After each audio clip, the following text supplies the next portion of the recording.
अस्सलामुअलैकुम, welcome back to my YouTube channel. आज एक नई वीडियो है, वो भी रोस्टिंग। मेरे साथ इस वक्त मौजूद हैं लाहौर से आने वाले खसूसी यूट्यूबर्स। इनके बारे में से एक के बारे में ये इत्तला है कि इनको मार पड़ी है। फैसल खान सूरी, क्या बोला तूने? फैसल खान सूरी जिनके बारे में ये इत्तला है कि इनको आज कराची में किसी ने मारा है। और मेरे साथ दूसरे जो मेहमान हैं वो मोहताज नहीं हैं, एडी मलिक। फैसल, क्या रहा, आपको मार पड़ी है, कहाँ कहाँ जख्म आए हैं?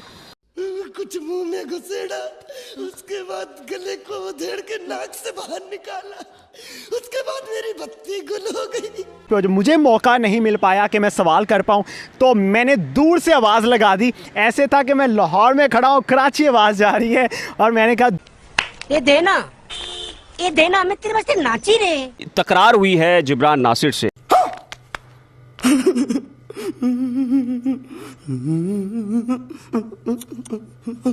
वो क्या था, मैंने सुना है कि जिब्रान नासिर थोड़ा सा घबराए हैं आपसे, क्या?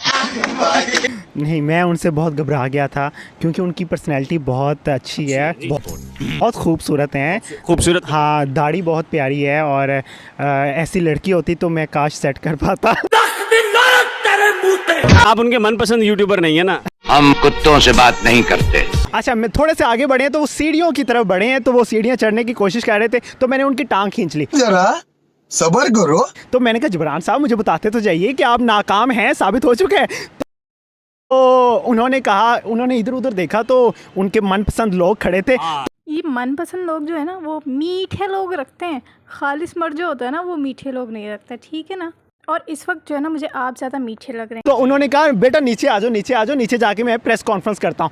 उन्होंने प्रेस कॉन्फ्रेंस स्टार्ट की, कंधे के साथ कंधा मैंने मिलाया उनके। तो जनाब यहाँ आप देख सकते हैं कि कंधे से कंधा किस तरह मिलाया हुआ है। एक टेंडी बकरी जो है ना वो पहाड़ी ऊँट के साथ मुकाबला कर रही है। क्या क्या बात है, क्या बात है। उन्होंने 2 दफ़ा मुझे इग्नोर किया। इग्नोर करने की बात तो देखें ज़रा कौन कर रहा है, जो अपने घर में दाखिल होने के लिए भी आइडेंटिटी कार्ड दिखाकर दाखिल होता है, और वो इग्नोर की बात कर रहे हैं यहाँ पर आकर। उसके बाद मैं थोड़ा सा ऊंची बोला कि सर मुझे सवाल करना है। तो उन्होंने कहा बेटा आप फैसला कर लो कि कौन सवाल करेगा। यही होता है। तो ये भाई साहब ने तो ऐसे कहा कि हाँ यही होता है, यही होता है। इसलिए होता है कि आप लोग जो है प्रिपरेशन अच्छी कर नहीं आते। अगर आप अपनी प्रिपरेशन अच्छी कर आएँ और तरीके से सवालात करें तो कौन जवाब आपको नहीं देगा। आप लोग इस तरह से सवालात के बुझाड़ शुरू कर देते हैं कि जैसे मछली को पानी से बाहर निकालने के बाद वो तड़पना शुरू हो जाती है ना, जब तक उसको पानी में ना डाला जाए। तो आपका भी वही सीन होता है कि जब तक आपको सवालात के जवाब ना मिल जाए, हर किसी को सिर्फ अपने सवालात से मतलब होता है। ना ही जवाब सुनने आते हैं आप लोग और ना ही किसी के हक़ में कुछ बोलने आते हैं। आप सिर्फ और सिर्फ अपने चैनल के जो सवालात आपको उभारने होते हैं ना, आप सिर्फ वो काम कर रहे होते हैं। प्योर काम करें, अच्छा काम करो, क्यों कोई जवाब नहीं देगा आप लोगों को। फिर मैंने सवाल कर दिया, फेंक दिया सवाल। जो सवाल था वो आप वीडियो में सुनेंगे, मैं नहीं बताऊंगा। अपनी बदतमीज़ी का सबूत आप खुद दे चुके हैं कि मैंने सवाल फेंक दिया। सवाल फेंक दिया से पता चलता है कि आप कितने रूड हैं, बदतमीज़ है पे। चलिए छोड़ें। अच्छा, और हमने ये भी अच्छे से देखा कि सवालात करने के बाद खामोशी किसने इख्तियार की, सवाल करने वाले ने या जवाब देने वाले ने। पागल थोड़ी हैं हम, सालों से यूट्यूब चला रहे हैं। अरे देखती पहचान जाते हैं कि कौन गधा है और कौन नहीं है। थोड़ा सा तल्ख सवाल किया था कि सर आपने गैंग अभी तक साबित नहीं किया, आपने ये साबित नहीं किया कि इंजेक्शन लगाए जाते हैं दुआ ज़हरा को। भाई बड़ी ख़बर है, फैसल साहब और फैसल सूरी साहब और एडी साहब और जो जितने भी लोग देखने वाले हैं, एक वीडियो आ गई है जिब्रान नासिर साहब की जो हम अपलोड कर रहे हैं। उन्होंने ये तस्लीम कर दिया है कि ज़हीर के पीछे कोई गैंग नहीं है और अब आपकी ज़िम्मेदारी है कि वो बेशरम किस्म के वो गंदे यूट्यूबर्स जो कि इस पूरे मामले के अंदर जानते बूझते हुए कि ये कम उम्री का शादी का केस तो हो सकता है कि इसके पीछे लेकिन किडनैपर्स और गैंग नहीं है, लेकिन वो आज भी बाज नहीं आ रहे और जिस दिन ये केस ख़त्म होगा उस दिन भी बाज नहीं आएंगे। उन्होंने वाह मिस्टर बिलाल, आपने क्या बात पलटी। आपको तो इसके ऊपर ना 21 तोपों के नहीं 72 तोपों की सलामी मिलनी चाहिए कि जिसको खाने के बाद ना आप जिंदा ही ना रहें। खैर, आपने जिस तरह यहाँ पे बात पलटी है और उसके बाद आपने जो ये इल्ज़ामात लगाए हैं बेबुनियाद, जिनका ना सर है ना पैर है। अगर जिब्रान साहब एक्सेप्ट कर लेते ना ये बात कि ज़हीर गैंग नहीं है तो वो शायद इसके ऊपर भी कॉन्फ्रेंस करते, लेकिन हमने सिवाय 2 कॉन्फ्रेंस के जिब्रान साहब की कोई कॉन्फ्रेंस नहीं देखी। इसका मतलब है कि वो बात अभी तक एक्सेप्ट नहीं हुई है कि ज़हीर जो है वो एक गैंग का हिस्सा नहीं है, ठीक है। और यहाँ पे बात आ जाती है यूट्यूबर्स की, जिनको आपने कहा बेहया बेशरम, और जो भी आपने अल्फाज यूज़ किए हैं वो आपने बहुत ही आला किस्म के यूज़ किए हैं। बस थोड़ी सी आपने जो गलती की है ना, वो गलती आपने ये कर दी कि वहाँ आपने ना खुद को नहीं लगाया। वो जो जितने भी आपने अल्फाज दिए ना उन यूट्यूबर को जो इस केस में आगे से आगे थे और उन्होंने रात दिन एक कर दिए थे इस केस में, इस केस को उठाने के लिए, इस केस को उजागर करने के लिए, मेहदी काज़मी का साथ देने के लिए, तो वो जो अल्फाज आप हमें दे रहे हैं या उन्हें दे रहे हैं, मैं भी उन्हीं के साथ हूँ क्योंकि मैं मेहदी काज़मी के साथ हूँ, हमें जो आप अल्फाज दे रहे हैं ना, ये सारे हमारी तरफ से आप आने वाली नए साल की ईद का तोहफ़ा रख लें। क्योंकि हम कराची वालों का ना बहुत ही बड़ा दिल है। हम आने जाने वालों को ना नुकसान नहीं देते। जो हमें नुकसान देता ना, उसे भी दुआएं, मिठाइयाँ और खुश करके भेजते हैं। ये हमारी आदत है।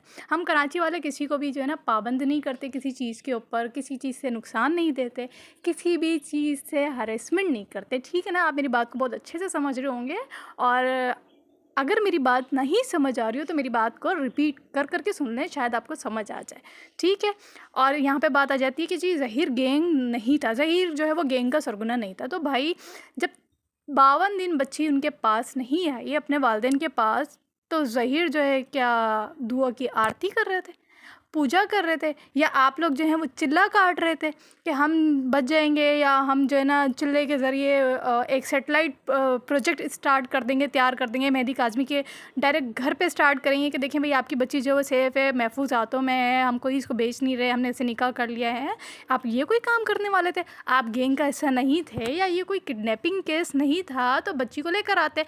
आप शरीफ फैमिली को सपोर्ट करते हैं ना, बहुत ही ज़्यादा शरीफ फैमिली को आप सपोर्ट कर रहे हैं, तो फिर 3-4 महीने क्यों रुला दिए इस केस में? पहले दिन ही ये वाले काम कर देते। आप अच्छा अपने आप को अच्छा बना रहे हैं, तो ये 3 महीने के बाद आपकी जो है वो गैरत क्यों जाग रही है? पहले दिन ही गैरत क्यों नहीं जागी? ये बच्ची आपकी बच्ची नहीं थी, सिर्फ मेहदी काज़मी की बच्ची थी। या इस बच्ची के लिए जिन्होंने सवाल उठाए वो क्या कर रहे थे? वो भी तो गैरत के ऊपर बाहर है ना। उस वक्त आपकी गैरत कहाँ थी? उस वक्त तो आपकी गैरत सोई हुई थी। मेरे ख्याल से आप लोगों की गैरत नहीं सोई थी, आप लोगों के कैमरे सोए हुए थे, आप लोगों के पास जवाब नहीं थे। अब ये जो ये मीठे मीठे से लोग उठकर आ रहे हैं ना कि एक हम नए मिशन पे जा रहे हैं। नया मिशन? कौन सा मिशन भाई? आपने इस्लाम का झंडा लहरा दिया हैं, यूरोप में जाके झंडा लहरा दिया, ये यहूदियों को आपने मुसलमान करवा दिया। कौन सा काम करवा दिया? कौन सा मिशन करवा दिया? हुकूमती पैसे पे तुम जो है वो कराची आए हो, कराची आने के बाद और मिशन पे जा रहे हैं। मिशन कौन सा मिशन? आप तो अपने मिशन में भी फेल हो गए। आपने तो जिस तरह सवाल करे जिब्रान साहब ने तो आपको टिका के दिया। मैं तो कह रही हूँ कि यहाँ पर हम लोगों के हाथ बंधे हुए हैं। अगर हम लोगों को इजाज़त होती ना कि इस तरह के लोगों को ना आप स्ट्रिक्टली जवाब दें, तो यकीन करें, मैं बोलती नहीं हूँ कि वो आप बहुत बेहतर से समझ रहे होंगे, जिन्होंने मार खाई है ना वो तो बहुत ही बेहतर से समझ रहे होंगे। जो मीठे मीठे से लोग आए ना, जो बोलते अपने आप को लाहौर से हैं, बिलोंग वो लाहौर से करते हैं, और ज़बान उनकी कोई और के बात करते हुए ऐसा लगता है मी ने तो कुछ नहीं करा, मी तो मीठे लोग हैं, हमारे तो पसंदीदा लोग हैं। और ख़ास तौर पे जो 2 मीठे लोग आए थे, मैं उनसे बात करूँ कि जिनसे एक यूट्यूबर ने सवाल करा कि अगर आपकी माँ बहन, अल्लाह ना करे मेरे मुंह में खाक के कोई बहन बेटी आपकी इस तरह से भाग जाए और आपकी इज़्ज़त को नीलाम कर दे, और फिर आप क्या करेंगे? तो उन्होंने बड़े ही मीठे अंदाज में जवाब दिया कि मैं उसे छोड़ दूँगा। बेहतरीन, आला। आपकी तो मैं कहती हूँ कि आपकी तो तस्वीरें उतार कर ना हर घर में लगाई जाएं, और जितनी बार बाहर से चप्पलें आती है ना वो आपके मुंह पे मारी जाएं। यूँ कि आप बात कर रहे थे शुरू में, मैं इस्लामी पॉइंट ऑफ व्यू से बात करूँगा, इस्लामी पॉइंट ऑफ व्यू। भाई आपकी कहीं भी बात में कोई इस्लाम नहीं था। ये कौन सा इस्लाम कहता है कि अगर आपकी बेटी या बहन, अल्लाह ना करे माँ बेटी बहन कोई किडनैप हो जाती है, अगवा हो जाती है, कहीं चली जाती है, आप तो उसको ये कह देंगे कि वो तो मुँह काला कर गई और उसने हमारी इज़्ज़त का ख्याल नहीं करा, छोड़ दो, जाने दो।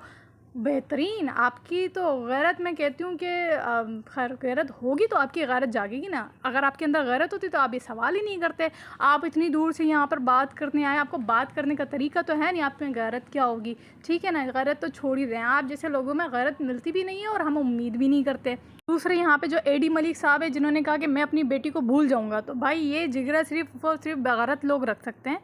बेगैरत लोग मैं इसलिए कहूँगी कि हम ये चीज़ें बर्दाश्त नहीं कर सकते, हम किसी चीज़ से पाबंद नहीं हैं।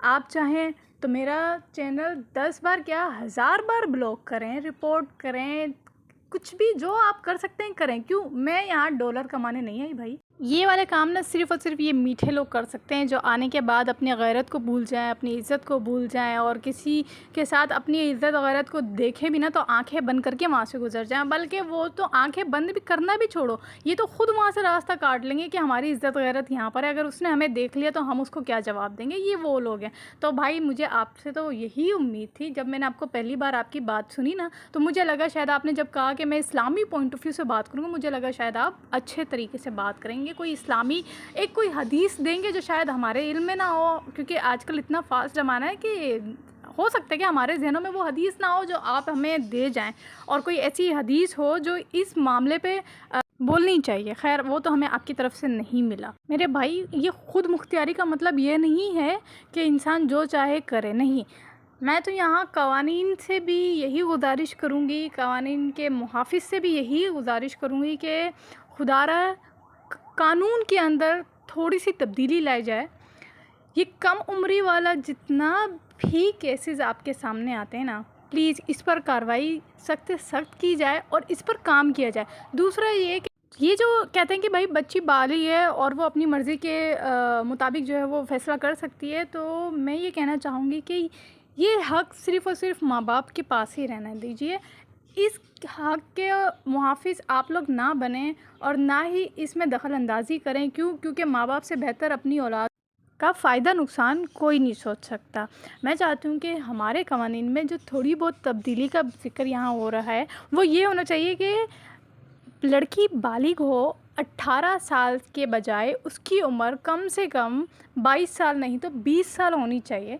20 साल की अगर लड़की आपके पास आती है तो उसका पहले आइडेंटिटी कार्ड चेक किया जाए, उसका बर्थ सर्टिफिकेट चेक किया जाए, उसका बेफॉर्म चेक किया जाए। देन उसके घर से कोई खूनी रिश्ता होना चाहिए। खूनी रिश्ते से मुराद उसके वालिद साहब, दादा साहब, भाई, बहन, माँ, इनसे बढ़कर खूनी रिश्ता और कोई नहीं हो सकता।